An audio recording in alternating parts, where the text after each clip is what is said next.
Shalom Bapak Ibu Saudara yang kekasih dalam nama Tuhan Yesus Kristus. Senang kita bisa berjumpa kembali di channel Getsemani Ministry, tempat di mana kita bisa bertumbuh di dalam pengenalan yang benar akan firman Tuhan. Kali ini kita akan membahas secara ekspositori yang menjadi epistel di Minggu 13 Juli 2025.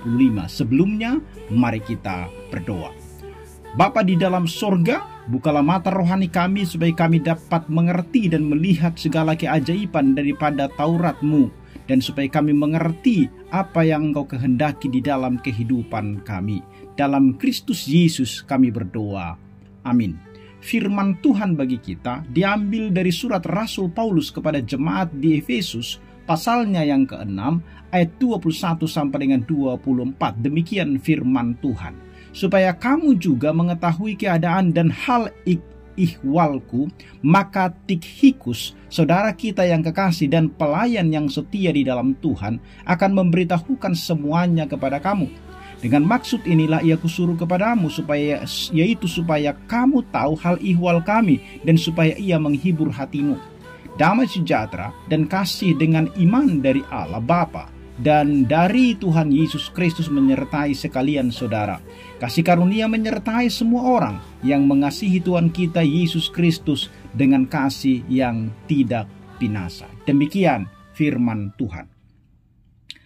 Bapak Ibu Saudara yang kekasih, setiap akhir surat biasanya itu selalu mengandung makna.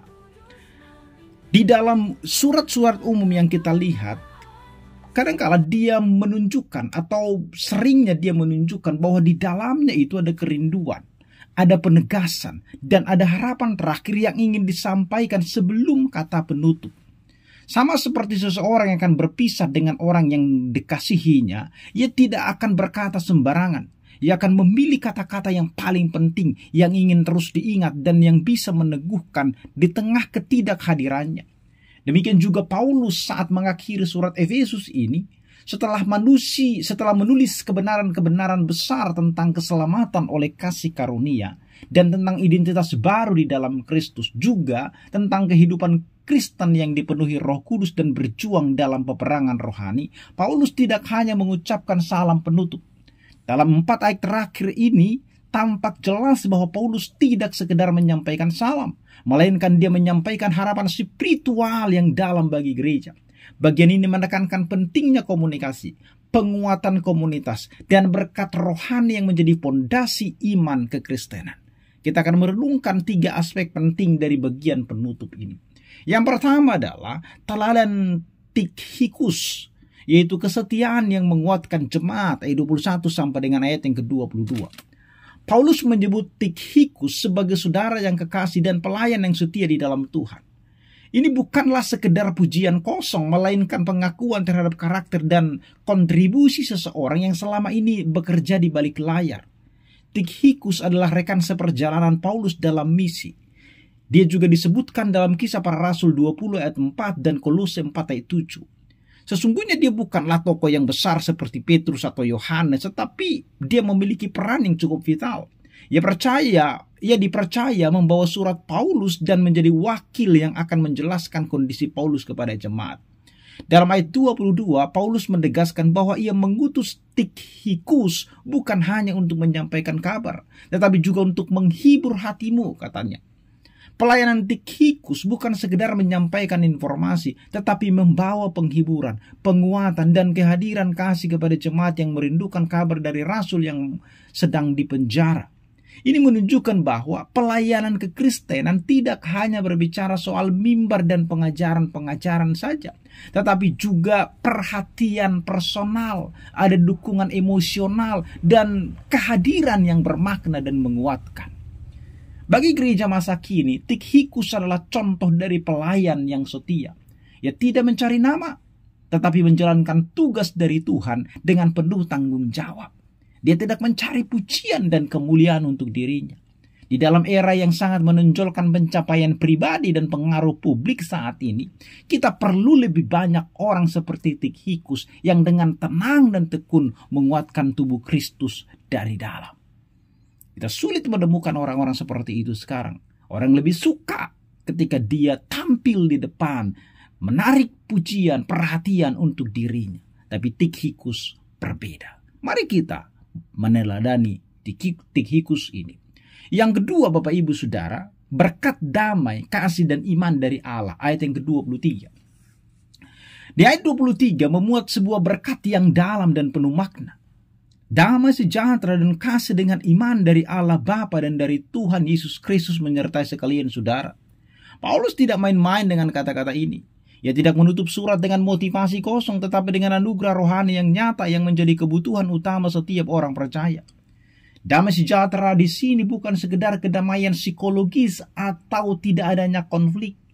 Ini adalah perkataan Shalom, damai yang utuh, harmoni dengan Allah, dengan diri sendiri dan dengan sesama. Dalam surat Efesus, damai ini sangat penting karena jemaat ini terdiri dari Yahudi dan non-Yahudi yang dipersatukan di dalam Kristus. Kita bisa lihat itu di dalam Efesus pasal 2, 14 sampai dengan 18. Maka damai adalah hasil dari karya pendamaian Kristus Yesus. Kasih adalah inti dari kehidupan kekristenan. Paulus mendoakan agar kasih ini menyertai jemaat bersama dengan iman. Dalam Efesus 3 ayat 17-19 ia juga menulis panjang tentang pentingnya mengenal kasih Kristus yang melampaui segala pengetahuan.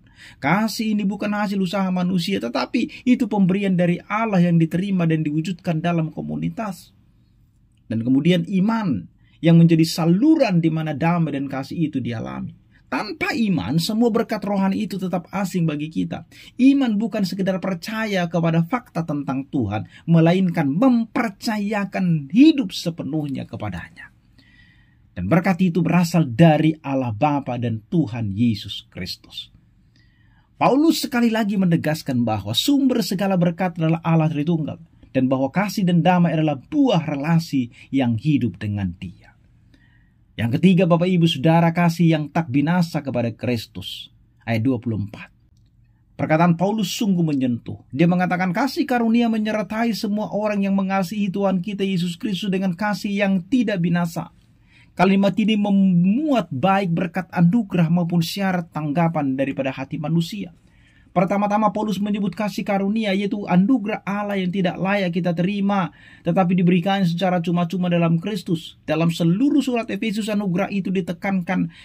Karena apa? Karena keselamatan dan identitas orang percaya berdiri di atas dasar kasih karunia, bukan karena perbuatan.